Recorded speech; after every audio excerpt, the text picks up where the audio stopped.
Saudara-saudari, marilah kita mendengarkan renungan dengan judul Harga Pendosa,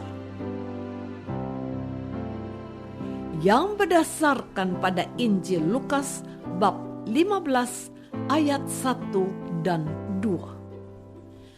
Para pemungut cukai dan orang-orang berdosa biasanya datang kepada Yesus untuk mendengarkan Dia. Maka bersungut-sungutlah orang-orang Farisi dan ahli-ahli Taurat. Katanya, Ia menerima orang-orang berdosa dan makan bersama-sama dengan mereka. Dalam nama Bapa dan Putra dan Roh Kudus. Amin. Saudara-saudari terkasih dalam nama Tuhan Yesus Kristus, para pemungut cukai dan orang-orang berdosa biasanya datang kepada Yesus untuk mendengarkan Dia. Maka bersungut-sungutlah orang-orang Farisi dan ahli-ahli Taurat. Katanya, Ia menerima orang-orang berdosa dan makan bersama-sama dengan mereka. Lalu Yesus mengatakan perumpamaan ini kepada mereka. Siapakah di antara kamu yang mempunyai 100 ekor domba? Dan jikalau ia kehilangan seekor di antaranya, tidak meninggalkan yang 99 ekor di padang gurun dan pergi mencari yang sesat itu sampai ia menemukannya. Dan kalau ia telah menemukannya, ia meletakkannya di atas bahunya dengan gembira. Dan setibanya di rumah, ia memanggil sahabat-sahabat dan tetangga-tetangganya serta berkata kepada mereka, bersukacitalah bersama-sama dengan aku, sebab dombaku yang hilang itu telah kutemukan. Aku berkata kepadamu, demikian juga akan ada sukacita di surga karena satu orang berdosa yang bertobat. Saudara-saudari terkasih, Yesus juga menyampaikan perumpamaan lain untuk memperjelas maksudnya kepada orang-orang Farisi dan para ahli Taurat.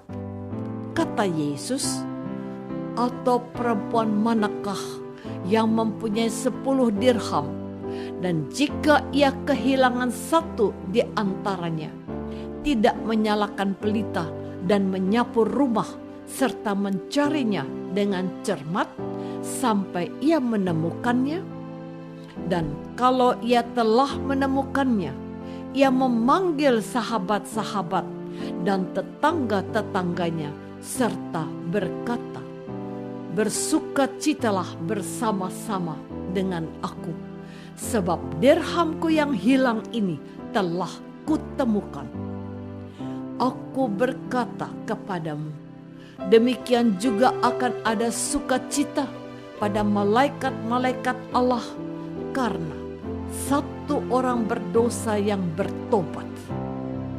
Inilah yang menjadi dasar perbedaan antara sikap Yesus dengan sikap orang Farisi dan ahli Taurat terhadap orang berdosa. Yesus menganggap setiap manusia berharga meskipun ia berdosa, sementara manusia sendiri pada umumnya merendahkan sesamanya dengan berbuat salah. Saudara-saudari terkasih, adalah seorang guru yang merasa kewalahan dalam mendidik salah satu muridnya. Sang murid sering lalai mengumpulkan tugas. Saat diingatkan, ia mengatakan akan mengumpulkan, namun kemudian lupa lagi dan perlu 2-3 kali diingatkan baru akhirnya mengumpulkan. Karena terus-menerus berulang demikian, guru merasa lelah karena harapannya agar murid mampu mandiri dan bertanggung jawab tak kunjung menjadi kenyataan. Sang guru kemudian mengadu kepada psikolog sekolah. Orang tua dan murid dipanggil menghadap karena konsultasi melalui telepon sebelumnya tidak membuahkan perbaikan sikap kerja. Dalam perjumpaan tersebut, sang guru menyampaikan keluhannya. Emosinya keluar menunjukkan ia sungguhan kewalahan. Usai sang guru menumpahkan semua keluhannya, orang tua gantian bercerita mengenai masa kecil anak yang traumatik mengalami kekerasan dalam pengasuhan.